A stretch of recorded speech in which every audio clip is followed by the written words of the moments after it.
On Super Wildcard Sunday, the Dallas Cowboys were outplayed, outcoached and outschemed.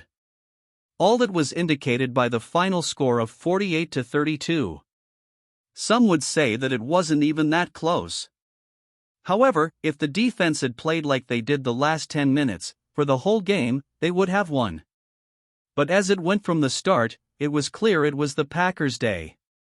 The fallout from that day has left Cowboys Nation bitter and very skeptical if they will ever witness their Cowboys win another Super Bowl in their lifetime.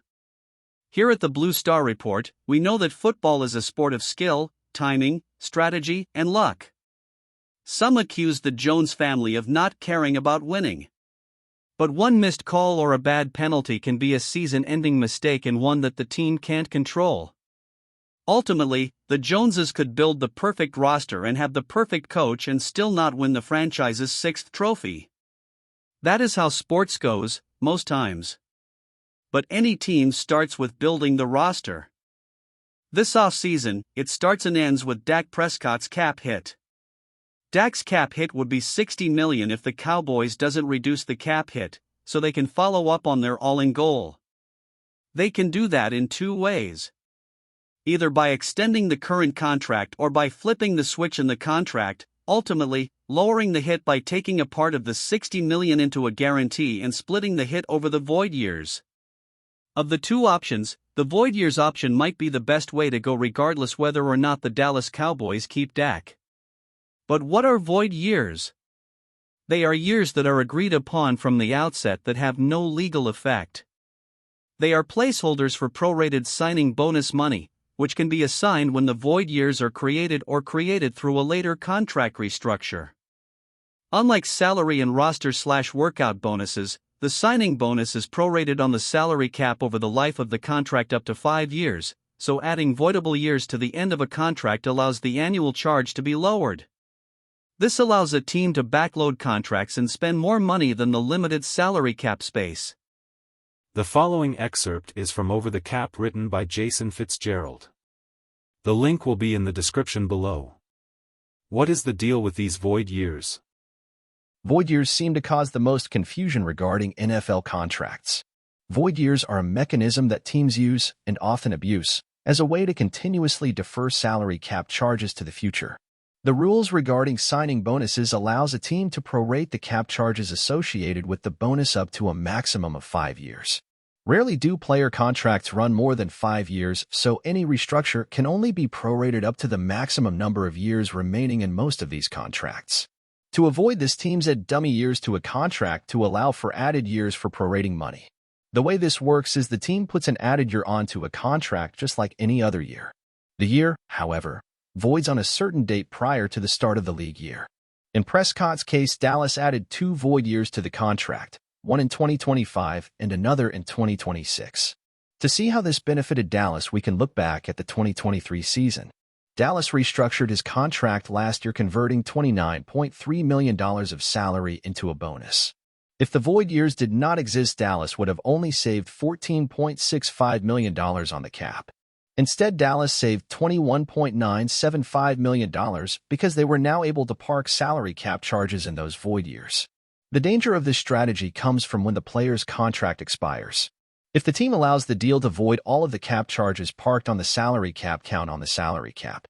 Prescott's contract will void on the last day of the 2024 league year.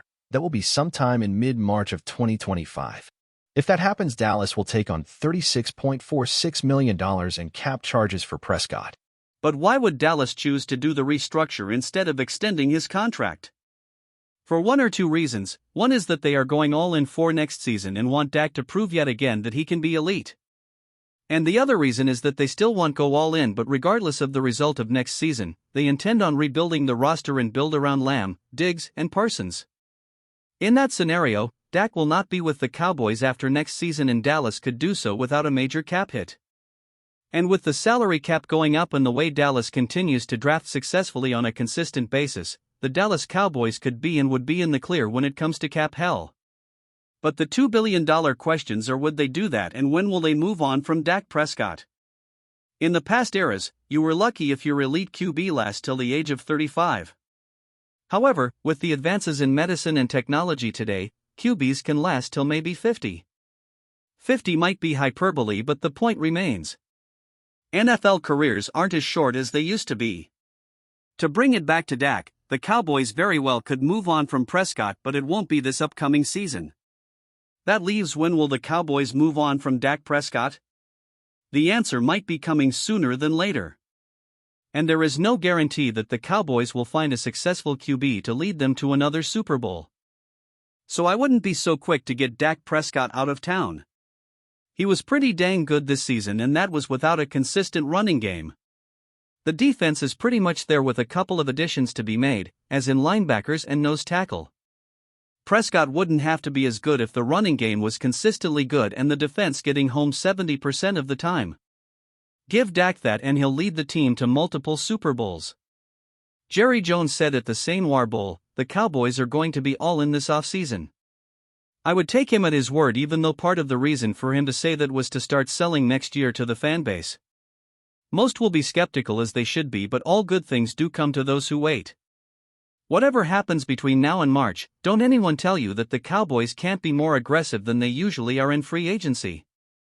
With the cap increasing and a few contract switches, the Dallas Cowboys could be in play for names like Derrick Henry. Is there enough to draw a decent star to Dallas for one final Super Bowl run?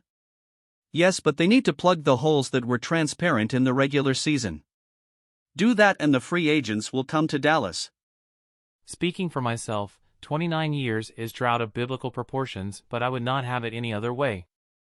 I know it could be a lot worse than it is for us. The hatred, the jealousy, and the plain old teasing from other fan bases is because our owner is just too good at building a brand and selling it to the world. Because of him, that star means a lot. Sure, that star doesn't shine as bright as it used to, but all it takes is the Cowboys winning their 6th trophy and the world will be right once again. Until next season.